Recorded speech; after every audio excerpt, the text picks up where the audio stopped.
السلام علیکم ورحمۃ اللہ وبرکاتہ. خوش آمدید آپ سبھی کو شفان وائٹس میں. میں ہوں آپ کی ڈاکٹر شفالی ناز. آج سے ہم لوگ سٹارٹ کرنے والے ہیں ایک نیو رمضان سیریز، جس میں ہم لوگ جانیں گے رمضان کے مسئلے مسائل، رمضان کی فضیلت کے بارے میں، اور وہ کون سی عبادتیں ہیں جن سے ہم اپنے اللہ کو راضی کر سکتے ہیں. چلے جی، اعوذ باللہ من الشیطان الرجیم، بسم اللہ الرحمن الرحیم.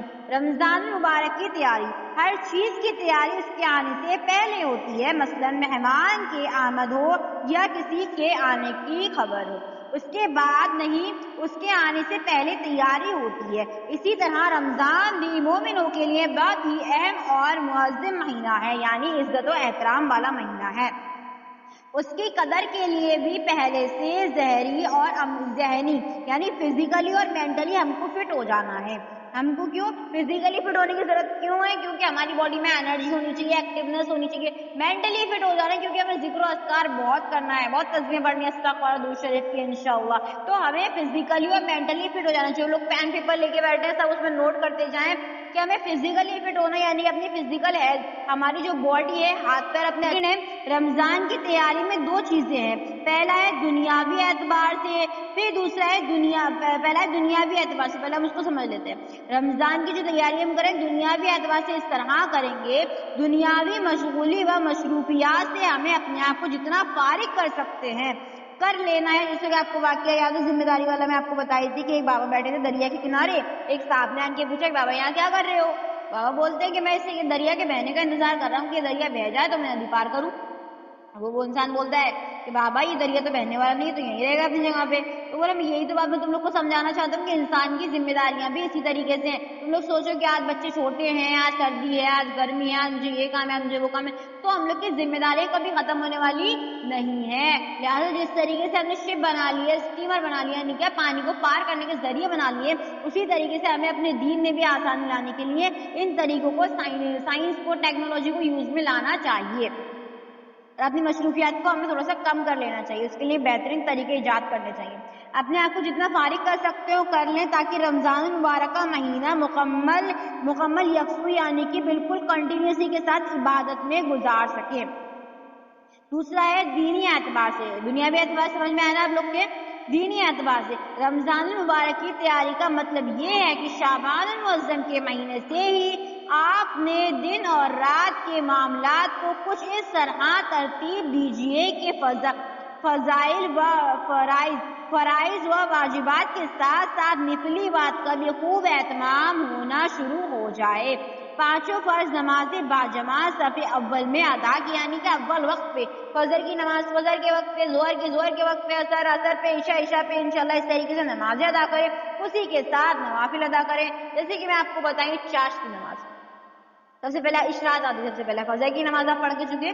اس کے بعد زوال کا وقت آتا ہے، وہ قضا ہو گیا. 8 بجے سے ہمارے یہاں پہ لگ جاتا ہے، 8:30 بجے سے لگ جاتا ہے اشراق کا وقت. 8:30 بجے سے آپ 2 نفل اشراق کی پڑھ سکتے ہیں، 2 4 جتنا آپ پڑھ سکتے ہیں. پھر اس کے بعد 10:30 بجے سے یہاں پہ لگ رہا ہے چاشت کا وقت. تو 10:30 بجے اگر آپ اٹھ رہے ہیں، اگر آپ فری ہے تو 2 نفل 4 نفل آپ چاشت کی نیت سے پڑھ سکتے ہیں. اس کی بہت فضیلت ہے. اتنی فضیلت آتی ہے کہ اگر آپ یہ پڑھ رہے ہو دن بھر میں، آپ کو کوئی ایسا مسئلہ، کوئی ایسی دعا نہیں ہوگی جو اللہ پاک قبول نہ کرے. اللہ پاک فرماتے ہیں کہ تم صبح 2 نفل میری محبت پہ پڑھ لو، تمہیں دن بھر کے کام بنا دوں گا انشاءاللہ. اسی کے ساتھ جو ابابیل کی نماز میں آپ کو بتائی ہوں، مغرب کے بعد میں 6 نفل پڑھی جاتی ہیں. اگر کوئی 6 نہیں پڑھ پاتا تو صرف 2 ہی اللہ کی محبت میں پڑھ لے، تو وہ بھی انشاءاللہ بہت ہی فضیلت والی نماز ہے. اس کے بعد جو رات کو سونے سے پہلے میں آپ کو بتائی ہوں، سونے سے پہلے آپ نے 2 یا 4 نفل اللہ کی محبت میں پڑھ لینی ہے. تو زندگی میں آپ کبھی کسی کے محتاج نہیں ہوں گے انشاءاللہ. اور بہت فضیلتیں ہیں. نماز اشراق، چاشت، توابیر، تہجد کا اہتمام شروع کریں اور خوب دعائیں مانگنے کی کوشش کریں.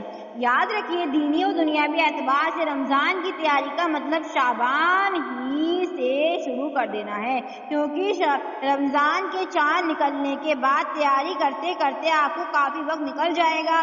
پھر ملامت کی مبارک میں کرنے والے جو خاص کام ہے ان کے متعلق ہم نے آپ کو بتایا. سب سے پہلا ہے روزہ جس کا انعام اللہ پاک خود ہے. اور روزے میں دکھاوا نہیں ہوتا ہے. انسان نماز میں دکھاوا کر سکتا ہے، صدقہ و خیرات میں دکھاوا کر سکتا ہے، لیکن روزے میں دکھاوا نہیں ہوتا. کیوں؟ اور روزہ ہمارے یقین کو مضبوط کرنے کے لیے، اللہ پر یقین قائم کرنے کے لیے اگر سب سے بہترین چیز کوئی ہے تو وہ روزہ ہے. کیونکہ روزے کی حالت میں ہم کو یقین ہوتا ہے کہ مجھے اللہ دیکھ رہا ہے، اسی لیے ہم کھانا نہیں کھاتے، ہم پانی نہیں پیتے، ہم کوئی غلط کام نہیں کرتے کہ میرا روزہ ٹوٹ جائے گا، میری محنت، میری بھوک پیاس سب برباد چلی جائے گی اگر میں نے کوئی بھی گناہ کیا، کوئی بھی نافرمانی اللہ کی، کوئی بھی غلط کام کیا۔ تو روزہ ہم کو صبر سکھاتا ہے، روزہ ہم کو اللہ کی محبت سکھاتا ہے۔ دیکھیے جو رمضان کے 30 روزے وہ تو سب پہ فرض ہے مسلمان پہ، ٹھیک ہے، اور جو مہینوں کے روزے ہوتے ہیں وہ بھی ہمیں 13، 14، 15 کے آدم علیہ السلام پہ روزے فرض کیے گئے تھے، جو اور چاند کی 13، 14، 15 تاریخ آتی ہے، پیر اور جمعرات کے روزے رکھنا سنت ہے۔ تو اسی طریقے سے پہلے رمضان میں تو رکھنے ہی رکھنے، لیکن ہمیں نفل روزوں کا بھی اہتمام کرنا بہت ضروری ہے۔ روزہ کیونکہ ہمارے اندر یقین کو مضبوط کرتا ہے، اللہ کے ہونے کی دلیل ہے روزہ۔ جیسے کہ ہمیں یقین ہوتا ہے نا، ابھی میں آپ کو بتائیے ڈیٹیل میں کہ رمضان کے بعد عید آئے گی، اسی طریقے سے خوشیوں کے بعد غم کے بعد خوشیاں آئیں گی، تو ہر چیز پہ یقین کرنا۔ اچھا اب ہم نے روزے کو سمجھ لیا، تراویح کی نماز سمجھ لیا، آپ لوگ کے سمجھ میں آئی ہوگی، اگر کسی کے سمجھ میں نہیں آئی ہے دوبارہ آپ لوگ مجھ سے پوچھ لیجیے، میں ایک بار اور ایکسپلین کر دیتی ہوں۔ تراویح کی نماز بعد نماز عشاء 4 فرض 2 سنت 2 نفل ادا کرنے کے بعد میں ہم 20 رکعت نماز پڑھتے ہیں تراویح کی، جس کو پڑھنے کے 2 طریقے ہیں۔ پہلا یہ جو قرآن کی 10 لاسٹ کی صورتیں ہیں، لیلاف قریشین سے لے کے قل هو اللہ تک صورتیں جن کو یاد ہے وہ انہی کو ریپیٹ کر کے پڑھیں گے، یعنی پہلے رکعت میں لیلاف پڑھی، دوسرے میں آیت الذی پڑھی، پھر ان کو چینج کر دیا، اس طریقے سے ریپیٹ کر کے 20 رکعتیں اس طریقے سے پڑھیں گے۔ لیکن جن لوگوں کو اس کام میں الجھن لگ رہی ہو کہ نہیں یہ تو میرے لیے بہت ایسا ہو گیا، تو وہ لوگ یہ طریقہ اپنائیں گے کہ ہر رکعت میں 2 کر کے آپ نفل کی نیت مانیں گے، نیت کی میں 2 رکعت نفل نماز واسطے اللہ تعالیٰ کے رکن غائبہ شریف سے وقت تراویح کی نیت سے آپ لوگ ادا کر لیں گے، اور وقت عشاء ہی رہتا ہے اس میں۔ تو آپ جو پہلے سورہ فاتحہ پڑھیں گے ثنا کے بعد میں، اس میں آپ قل هو اللہ احد 3 مرتبہ پڑھ لیجیے، پھر آپ کا سجدہ رکوع اگین، پھر آپ جو دوسری رکعت پڑھیں گے اس میں قل هو اللہ احد 3 مرتبہ پڑھ لیجیے۔ اس طریقے سے آپ ٹوٹل 20 رکعت پڑھیں گے، 4 رکعت، جیسے آپ نے 2 پڑھ لی 4 رکعت ہو گئی نا آپ کی، اس کے بعد میں دعا پڑھیں گے سبحان اللہ سبحان القدوس سبحان ذی الملک والملائکۃ سبحان ذی العزت والعظمت والہیبۃ والقدرت والکبریاء والجبروت سبحان مالک الحی الذی لا ینام ولا یموت سبوح قدوس ربنا ورب الملائکۃ والروح اللہم اجرنی من النار یا مجیر یا مجیر یا مجیر۔ میں تو پرسنلی بتاؤں میں سجدے میں جا کے یہ دعا پڑھتی ہوں، تو آپ بھی کوشش کریں انشاءاللہ سجدے میں یہ دعا پڑھنے کی، اس کی بہت فضیلت ہے، اس دعا کو پڑھنے کی بہت بہت بہت فضیلت ہے، سبحان اللہ۔ اس کے بعد آپ نے اپنی پوری رکعت اسی طریقے سے مکمل کر لینی، ہر 4 رکعت کے بعد میں آپ کو یہ دعا پڑھنے کی ہوتی ہے، 20 رکعت آپ اسی طریقے سے پڑھ لیں گے، 5 مرتبہ یہ دعا پڑھی جائے گی، زیادہ پڑھا جائے زیادہ پڑھ سکتے ہیں کوئی مسئلہ نہیں ہے، ہر 2 رکعت کے بعد پڑھ سکتے ہیں کوئی مسئلہ نہیں ہے، لیکن یہ کم سے کم 5 مرتبہ تو آپ کو پڑھنی ہی رہتی ہے۔ اس کے بعد میں آپ نے 3 وتر مکمل کر لینے، اگر آپ کو لگتا ہے میں تہجد پڑھوں گی، جو تہجد کے پابند ہونا چاہتے ہیں، جو اللہ سے مطلب ہوتا ہے نا انتظار کر رہے ہوتے ہیں، میں اللہ سے یہ والی دعا مانگوں گی، میں اللہ سے وہ جو آپ کی خواہش ہے، جو بھی آپ کی حسرت ہے، کچھ بھی آپ اللہ سے منوانا چاہتے ہو مانگنا چاہتے ہو، تو آپ تہجد کا اہتمام کریں۔ اور ضروری نہیں ہے کہ دنیا کی خواہشات کے لیے ہم اللہ سے اللہ کو مانگیں نا، اللہ کی محبت میں ہم تہجد کی نماز پڑھیں، کیوں؟ کیونکہ تہجد کی نماز وہ لاڈلی نماز، اللہ فرماتا ہے جو تہجد میں مانگ لیا تو مل گیا۔ تہجد کی نماز کے مانگنے کے بعد پھر اس کام پہ اس چیز پہ انکار نہیں ہوتا۔ وہ اس نماز کی کیا فضیلت ہے اللہ سے مانگنے میں، اللہ کو منانے میں، اللہ سے اپنا حال دل بیان کرنے میں جو سکون ہے، جب تک ہم تہجد پڑھیں گے نہیں، ہمیں کیسے پتہ چلے گا کہ اللہ ہم سے کتنی محبت کرتا ہے؟ ہمیں کیسے پتہ چلے گا کہ جو چیز ہم مانگ رہے ہیں اللہ تو ہم کو دینا چاہتا ہے، تبھی تو ہم کو تہجد تک بلا رہا ہے۔ تو آنکھ کھلتی بہت سے لوگ تہجد میں گئے، فریش ہو کے آئے، سو گئے، ٹائم دیکھا 3 بجے کا ٹائم اٹھا رہے، ابھی تو صرف 3 ہی بجے ہیں نہ، ایسے لوگوں کو فجر کی اچھا میں آپ کو بیسیکلی بتاؤں، جو 3 ساڑھے 3 بجے کا ٹائم ہوتا ہے نا، 7ویں آسمان پہ آ کے اللہ پاک آواز لگاتے ہیں، ہے کوئی مجھ سے میری محبت مانگنے والا، ہے کوئی جو مجھ سے مانگے اسے میں عطا کروں؟ تو وہ لوگ جو اپنے مالی حالات سے، اپنے گھر کے حالات سے، اپنے بچوں کے یعنی کسی بھی چیز سے پریشان ہیں، وہ تہجد کی نماز کو کثرت کے ساتھ پڑھنا شروع کر دیں اور مانگے انہیں عطا کیا جائے گا۔ اللہ خود فرما رہا، دیکھیں ایک انسان وہی جس کے گھر ہم گئے مانگنے کے لیے، اور ایک انسان وہ ہے جو خود ہم سے کہہ رہا ہے کہ میرے گھر آؤ میں تمہیں دیتا ہوں، ہوتا ہے نا کہ گھر پہ آنا یہ والا کام تمہارا ہو جائے گا، تو اللہ تو خود ہمیں بلا رہا ہے، اس وقت پھر کیسے انکار ہوگا ہماری دعاؤں پہ، کیسے منع کر دیا جائے گا؟ تصور تو کرے، اللہ تو 70 ماؤں سے بھی زیادہ محبت کرنے والا ہے، پھر وہ کیسے انکار کرے گا، کیسے ہمیں نہیں دے گا؟ اب جو خاص رات آتی ہے جسے ہم شب قدر کہتے ہیں، جسے ہمیں طاق راتوں میں تلاش کرنا چاہیے. اچھا، رمضان کے جو 30 دن ہوتے ہیں، جو اسٹارٹنگ کے 10 ہوتے ہیں، پہلے سے لے کے 10 تک، وہ ہوتے ہیں رحمت کے دن. ان میں اللہ کی رحمت ایسی برستی ہے کہ بس اس میں تم اپنے لیے مال مانگو، اپنے لیے دنیاوی چیزیں مانگو، جو تم چاہتے ہو، دنیا میں کامیابی چاہتے ہو، جو عہدہ پانا چاہتے ہو، جو عزت شہرت، جو کچھ بھی چاہتے ہو، خوب مانگو، اللہ سے اللہ تم کو عطا کرے گا انشاءاللہ. اس کے بعد جو 10 دن ہوتے ہیں وہ مغفرت کے ہوتے ہیں. 10ویں روزے سے لے کے 20ویں روزے تک کے جو دن ہوتے ہیں وہ ہوتے ہیں مغفرت کے. ان دنوں میں ہمیں کثرت سے اللہ پاک سے مغفرت مانگنی چاہیے کہ اللہ ہمیں مغفرت فرما دے. مغفرت کے معنی کیا ہے؟ ہمارے نبی کریم صلی اللہ علیہ وسلم دن میں 70 مرتبہ مغفرت کی دعا کیا کرتے تھے. حالانکہ آپ کتنے پاک صاف تھے، آپ کے دامن میں کوئی گناہ نہیں تھا، آپ کے ذمہ میں کوئی گناہ نہیں تھا، پھر بھی 70 مرتبہ مغفرت مانگا کرتے تھے. یاد ہو آپ لوگوں کو میں بیان کر چکی، قبر آواز لگاتی ہے 20 مرتبہ دن میں کہ میں اندھیری ہوں، اپنے لیے روشنی لے کے آنا، میں تنگ ہوں، اپنے لیے کشادگی لے کر کے آنا. تو اس قبر کی آواز کو تو ہم نہیں سن سکتے نا، لیکن ہمیں اپنے لیے مغفرت مانگنی چاہیے. اور یہ جو 10 دن ہم کو مغفرت کے عطا کیے جا رہے ہیں، ان دنوں میں تو خاص طور پہ اللہ سے مغفرت مانگنی چاہیے. پھر اس کے بعد جو 10 دن ہوتے ہیں وہ جہنم سے رہائی کی وجہ سے دعا پڑھتے ہیں، اللہم انک عفو تحب العفو فاعف عنی، اللہم انک عفو تحب العفو فاعف عنی. کثرت سے چلتے پھرتے اٹھتے بیٹھتے باوضو ہو کے ہمیں یہ دعا پڑھنی چاہیے، اور انشاءاللہ ہم سبھی اہتمام کریں گے اس دعا کو پڑھنے کا. اب جو مسئلہ آ جاتا ہے وہ یہ ہے کہ اگر میں پیریڈ سے ہوں، مجھے نماز نہیں پڑھنی ہے، اس ٹائم میں رمضان کس طرح سے گزاروں گی؟ تو اس ٹائم میں صرف آپ نماز نہیں پڑھ سکتی ہیں، اس ٹائم میں صرف آپ قرآن کو نہیں چھو سکتی. یہ صرف 2 کام نہیں کر سکتی ہیں. باقی آپ تسبیح پڑھیں، آپ وضو کر سکتے ہیں، لیکن وضو پاکی کی نیت سے نہیں کریں گی. اگر آپ کو یاد ہو جب میں نے آپ کو وضو کا طریقہ بتایا تھا، اس میں سب سے پہلے آپ کو تعلیم کیا تھا کہ وضو ہم کرتے ہیں پاکی کی نیت سے، میں اپنے جسم کو پاک صاف کری ہوں، جسمانی اور یعنی ظاہری اور باطنی طہارت پاکی حاصل کرنے کے لیے میں اللہ کی عبادت کروں. اور جب ہم پیریڈز میں وضو کریں گے تو ہم یہ نیت نہیں کریں گے پاکی کی، ہم خالی جیسے ہمارا کلی کرنا اور ناک میں پانی ڈالنا، اس طریقے سے ہم اپنا پورا نارمل وضو کر لیں گے. اس کے بعد میں ہم لوگ تسبیح پڑھ سکتے ہیں، درود شریف کثرت سے پڑھیں درود شریف، استغفار. سب سے پہلے جب آپ تسبیح اٹھایا کریں نا، آپ نے کوئی بھی نماز پڑھے کچھ بھی کریں، سب سے پہلے جو پڑھنا چاہیے وہ استغفار پڑھنا چاہیے. اگر آپ لوگوں کو یاد ہو، اس سے پہلے والی مجھے بہت دفعہ بیان کر چکی ہوں کہ استغفاری کیا فضیلت ہے.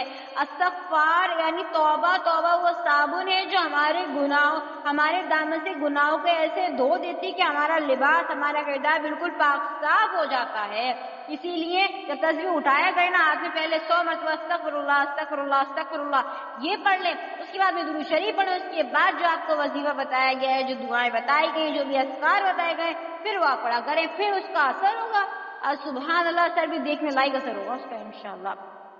چلتے پھرتے اٹھتے بیٹھتے استغفار پڑھتے رہا کریں. اور ماہ رمضان آ رہا ہے، اللہ جانے ہم سے کون سی خطا ہو جائے کس وقت، تو کب ہمارے سے کسی کی دل آزاری ہو جائے. ہم تو کسی کا دل دکھانا نہیں چاہتے، ہم تو کسی کے انٹینشن کو ہرٹ کرنا نہیں چاہتے، لیکن اگر ہم سے کسی کی دل آزاری ہو گئی تو ہم کو چلتے پھرتے استغفار پڑھتے رہنا چاہیے.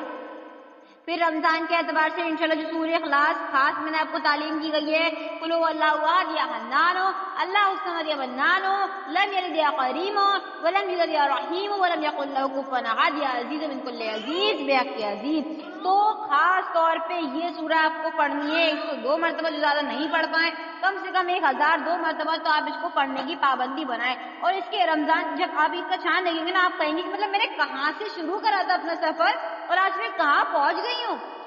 انشاءاللہ یہ صورت آپ کے لیے ایسا کام کرے گی کہ آپ کے تذکیر خلائق، آپ کی روحانیت، قصد کے معاملات، روزی رزق کے معاملات، دشمنوں پر آپ کی ایسی ہیبت طاری ہو جائے گی. دشمن ادھر شیاطین جناتوں کے لیے تو تلوار ہے یہ. اور ثواب اس کو پڑھنے کا کہ 3 مرتبہ قل هو اللہ احد جو نارمل والی ہوتی، قل هو اللہ احد اللہ الصمد لم یلد ولم یولد ولم یکن له کفوا احد، یہ نارمل والی قرآن پڑھنے کا ثواب ملا. اور جب اس میں اللہ کے ناموں کو ایڈ کرتے ہیں، قل هو اللہ احد یا حنان اللہ الصمد یا منان، اس طریقے سے ہم اس میں اللہ خاص ناموں کو ایڈ کر رہے ہیں، تو پھر اس کی کیا تاثیر ہوگی؟